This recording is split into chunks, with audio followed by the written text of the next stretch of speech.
Em 1º de maio de 1990, Gregory Smart, de 25 anos, é encontrado sem vida por sua esposa Pamela. A casa do casal estava toda revirada, o que fez os investigadores acreditarem que uma tentativa de roubo teria acontecido e que Gregory acabou sendo ferido pelos bandidos. No entanto, com o decorrer da investigação, cada vez mais essa versão foi deixando de fazer sentido e foi ficando cada vez mais evidente que o crime que tirou a vida de Gregory foi planejado exatamente com esse objetivo. No vídeo de hoje vamos falar do caso de Pamela Smart e de como um caso de um possível roubo à residência com vítima se mostrou um caso extremamente complexo envolvendo planejamento e casos extraconjugais. Mas antes disso, quero pedir para vocês não se esquecerem de deixar os seus likes e também para vocês se inscreverem no canal. Aqui no canal temos vídeos semanalmente de casos criminais, então se você gosta desse tipo de conteúdo, você não pode deixar de se tornar um inscrito. Por hoje o recado é esse, então vamos para nosso vídeo.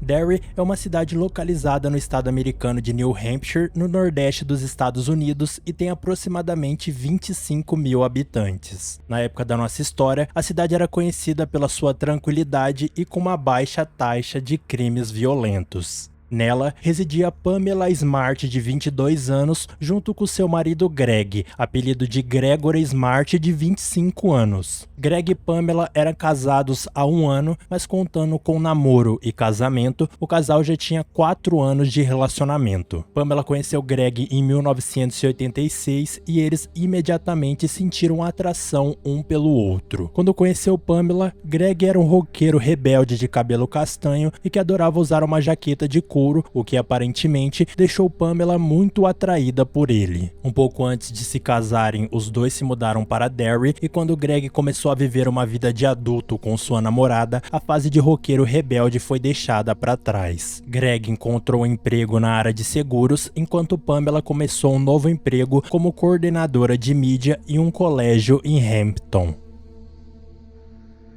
Em 1º de maio de 1990, Pamela voltou mais tarde para casa depois de uma reunião no trabalho. Era por volta das 10 horas da noite quando ela estacionou em frente à sua residência. Ela estranhou quando percebeu as luzes todas apagadas e o enorme silêncio, principalmente pelo fato de que seu marido não tinha o costume de dormir cedo e sempre deixava pelo menos uma luz acesa. Assim que saiu do carro, Pamela então foi em direção à entrada. Mas quando abriu a porta, viu uma cena que fez ela dar um grito muito alto e correr em direção à casa de seus vizinhos pedindo ajuda. Em muitas residências ninguém saiu para ajudá-la e um de seus vizinhos chegou a ligar para a polícia relatando que tinha uma mulher gritando desesperadamente em sua porta.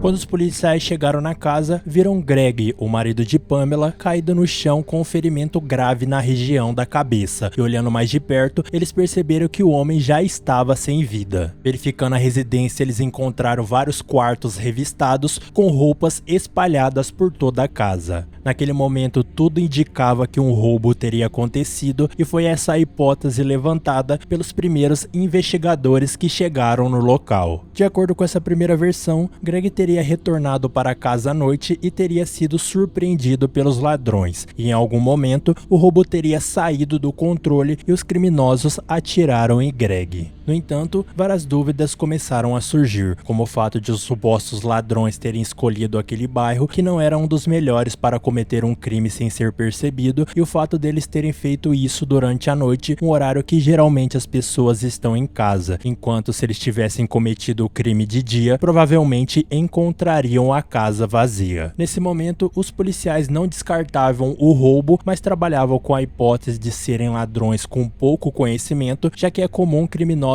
experientes estudarem os comportamentos dos moradores de uma residência antes do crime ser cometido. E se eles tivessem feito isso, facilmente eles saberiam que Greg e Pamela não ficavam em casa durante o dia e não se arriscariam invadindo a propriedade de noite, que era o horário habitual que o casal voltava de seus trabalhos. Com o decorrer da investigação, a polícia conseguiu descobrir que os intrusos provavelmente entraram pela porta dos fundos ou pelo porão, já que a porta da frente não tinha sinais de arrombamento. E o móvel da sala tinha duas impressões digitais desconhecidas, sugerindo a participação de duas ou mais pessoas na invasão. Os investigadores descobriram também muitas joias na casa que não foram roubadas, bem como cartões bancários e outros objetos de valor que os intrusos não levaram. E além dessas evidências, o caso foi apresentando cada vez mais elementos de que tudo aquilo parecia ser algo planejado e que o que aconteceu com Greg fazia parte do plano dos invasores. Sendo assim, a história do roubo cada vez mais parava de fazer sentido. Com a hipótese do roubo ficando cada vez mais fraca, os investigadores começaram a investigar a vida pessoal do homem para tentar descobrir algum inimigo ou se ele estava envolvido em coisas ilegais ou perigosas. Eles rapidamente descobriram que Greg gostava de participar de jogos de cassino e que possivelmente ele era usuário de cannabis, já que foi encontrado um pouco dessa substância no carro dele. Mas investigando mais a fundo tudo isso, eles não conseguiram encontrar nada que ligasse a morte de Greg a essas questões. Mas outra parte da vida de Greg que estava chamando mais atenção dos policiais era seu relacionamento com Pamela. No dia do ocorrido com Greg, os investigadores estranharam o comportamento da mulher, não demonstrando nada vendo o corpo de seu marido ser levado pelos socorristas, mas extremamente preocupada em saber se seu cachorro estava bem. Além disso, os investigadores descobriram que o casal passava por um momento conturbado no relacionamento, iniciado depois que Pamela descobriu uma suposta infidelidade de Greg. Nas informações coletadas, era dito que essa traição deixou Pamela completamente arrasada e desorientada e que ela até mesmo teria dito para alguns amigos que se o marido falecesse, a vida dela se tornaria mais fácil e ela não precisaria passar por todos os problemas emocionais e financeiros de um divórcio.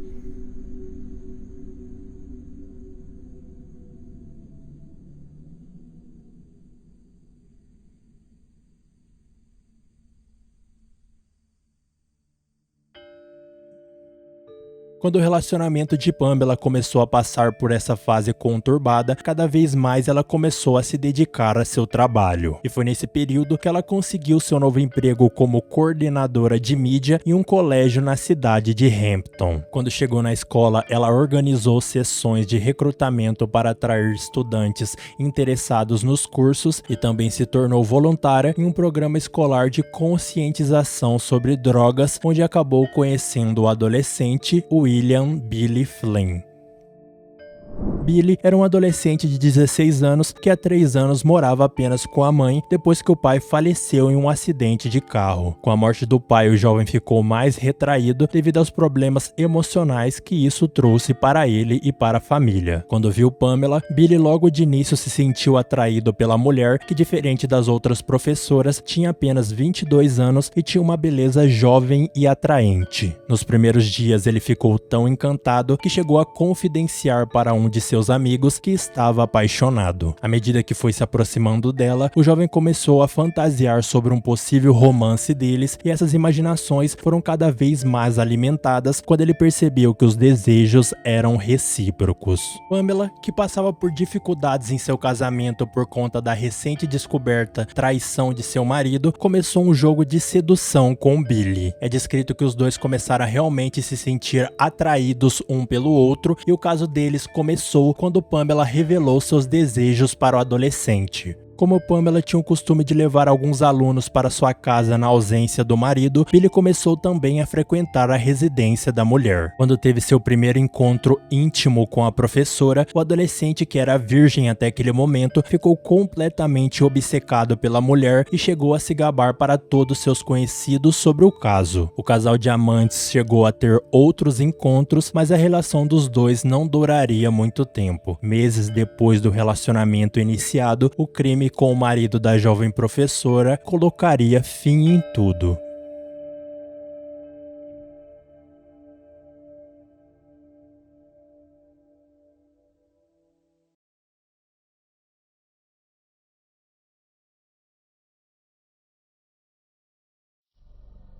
No dia 9 de junho de 1990, um mês depois do falecimento de Greg, um homem chamado Vance Latime levou até uma delegacia de polícia uma arma de calibre 38. O homem decidiu cooperar com as autoridades depois que seu filho Vance Latime Jr. o confidenciou sobre a participação dele e de outros amigos no crime. Então, ele entregou à polícia a arma que teria sido usada no crime. O depoimento do homem foi fundamental para que 4 adolescentes entrassem na mira dos investigadores. Esses adolescentes são Patrick Randall, Raymond Fowler, Vance Latime Jr., filho do homem que entregou a arma para a polícia, e também William Billy Flynn, o adolescente que tinha um caso com a esposa de Gregory Smart. Assim que provado o envolvimento dos 4, os adolescentes acabaram sendo detidos, mas de início em seus depoimentos, eles não revelaram informações relevantes sobre o crime. Nesse momento, o possível envolvimento de Pamela Smart era bastante claro, mas os investigadores até esse momento não tinham nenhuma prova de que a mulher teria participado do plano dos adolescentes, até que chegou o momento que uma outra pessoa decidiu ajudar os investigadores. Cecilia Pierce era uma jovem de 15 anos e aluna de Pamela. Ela era uma grande amiga de Billy e quando Pamela e Billy se aproximaram, ela também se tornou uma grande amiga da mulher, sendo ela uma das confidentes do casal de amantes. Cecilia soube previamente do plano para tirar a vida de Greg e acabou ficando quieta depois que o crime aconteceu. Mas quando Billy e seus amigos foram presos, a adolescente decidiu ir até uma delegacia e falar tudo o que sabia. Cecilia contou aos investigadores que Pamela manipulou e encorajou os adolescentes para tirar a vida de Gregory. O depoimento de Cecilia forneceu evidências cruciais sobre o papel de Pamela como a mentora do crime. Além de fornecer essas informações, Cecilia também concordou em usar uma escuta e gravar conversas com Pamela na esperança de obter uma confissão. Na gravação, que tinha algumas partes inaudíveis, Pamela não chegou diretamente a assumir sua participação no crime, mas os investigadores apontam que em determinados pontos a mulher tentou convencer Cecilia de mentir e fornecer informações falsas no seu depoimento. Cecilia também afirmou que a mulher a manipulou e coagiu a fazer declarações falsas, tentando efetivamente obstruir a investigação e se proteger. Com as provas de uma suposta participação no crime, em 1º de agosto de 1990, Pamela foi detida pelos policiais.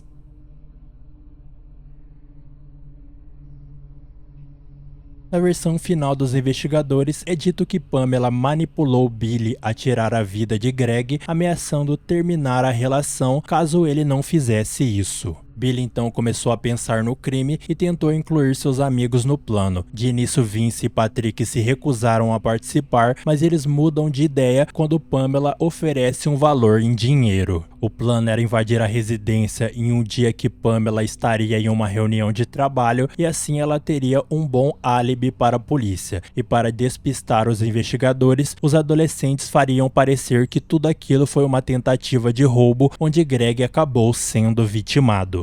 Os adolescentes então conseguiram roupas escuras e luvas para não serem identificados e no planejamento eles determinaram o dia que o plano seria executado e também a função que cada um teria. Raymond Fowler pegaria o carro de sua avó e seria o motorista, ficando no carro enquanto tudo acontecia. Vance, apesar de ter conseguido a arma que era de seu pai, ficaria apenas com uma faca e ajudaria Billy e Patrick a entrarem na residência. Patrick também ajudaria na invasão e no rendimento de Greg, e para Billy sobraria a função mais difícil, a de puxar o gatilho e tirar a vida do homem. Em 1º de maio de 1990, dia determinado pelos adolescentes, Billy e seus amigos, depois de comerem uma pizza, se dirigiram até a casa de Pamela e Greg. Eles chegam na residência um pouco antes das 9 da noite e imediatamente Billy, Vince e Patrick invadem a residência enquanto Raymond permanece no carro. Dentro da casa eles reviram alguns cômodos e pegam alguns pertences e esperam mais um tempo até que Greg chegasse. Por volta das 9h20, Greg chega em sua casa e assim que entra na residência é surpreendido pelos adolescentes. Billy aponta a arma para Greg anunciando o falso roubo e pede para que ele entregue sua carteira. Greg então obedece às ordens de Billy, entregando sua carteira e alguns outros pertences, mas se recusa a entregar sua aliança de casamento. Nesse momento, Billy aponta o revólver para a cabeça de Greg e não hesita em puxar o gatilho. Greg então caiu no chão e faleceu ali mesmo no local. Depois de cumprirem sua missão, Billy e seus amigos pegaram joias e alguns outros pertences da casa e rapidamente fugiram de lá.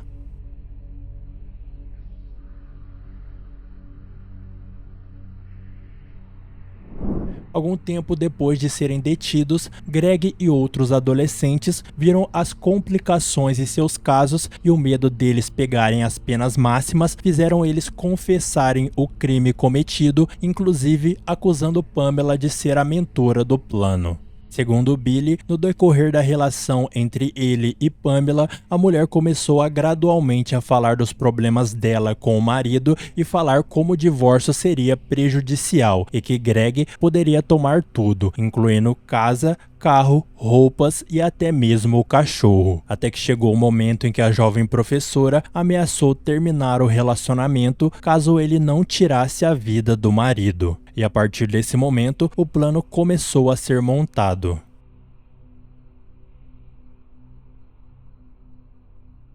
Entre 1991 e 1993, ocorreram os julgamentos dos envolvidos no caso de Gregory Smart. No tribunal, Billy e outros 3 jovens confessaram o crime cometido e acusaram Pamela de fazer parte do plano para tirar a vida de Greg. Billy, Patrick e Vince foram condenados à prisão perpétua com direito a requerer a liberdade condicional após cumprir determinado período da sentença. Já Raymond Fowler, que teve uma menor participação no crime, foi condenado a 30 anos de prisão.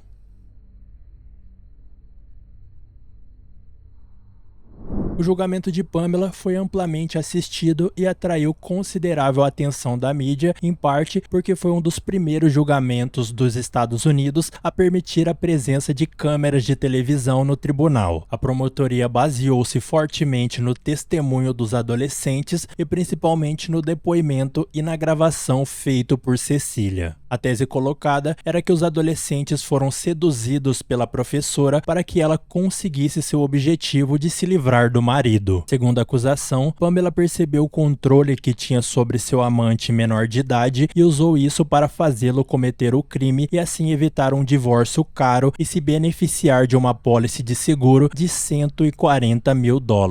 Em seu depoimento, Pamela assumiu o caso com o adolescente, mas disse que não teve participação no crime e afirmou que Billy teria feito o que fez porque ela teria terminado o relacionamento com ele para restaurar o seu casamento. Mas para o júri, a versão apresentada pela professora era falsa e assim Pamela foi considerada culpada por planejar o crime contra seu marido e pelas gravações feitas por Cecília foi condenada também por tentar manipular depoimentos durante o caso. Com isso, Pamela foi condenada à prisão perpétua, mas como ela se recusou a confessar e manteve sua versão de inocência, não haveria possibilidade de liberdade condicional.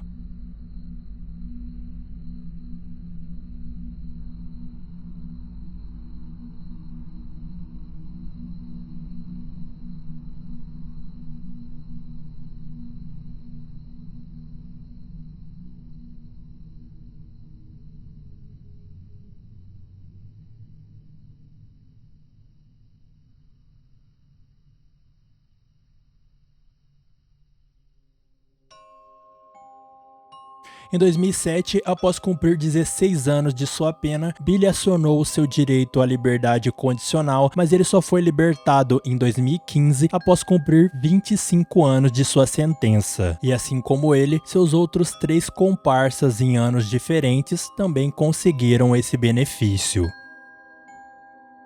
O caso de Pamela até os dias de hoje causa muita discussão, principalmente pelo fato da mulher ainda manter sua versão de inocência. Com a repercussão, inúmeros filmes e documentários sobre o caso foram feitos e em um deles, com a participação da própria, Pamela alega que a mídia influenciou totalmente seu julgamento e isso determinou para que ela fosse condenada. No decorrer de todo seu tempo na prisão, ela inúmeras vezes tentou recursos para pedir sua liberdade, mas 100% de seus pedidos foram rejeitados. Em 2023, o último recurso legal que ela teria direito também foi negado, consolidando assim sua prisão perpétua, o que significa que provavelmente a mulher que hoje tem 70 anos de idade passará o resto de seus dias na cadeia.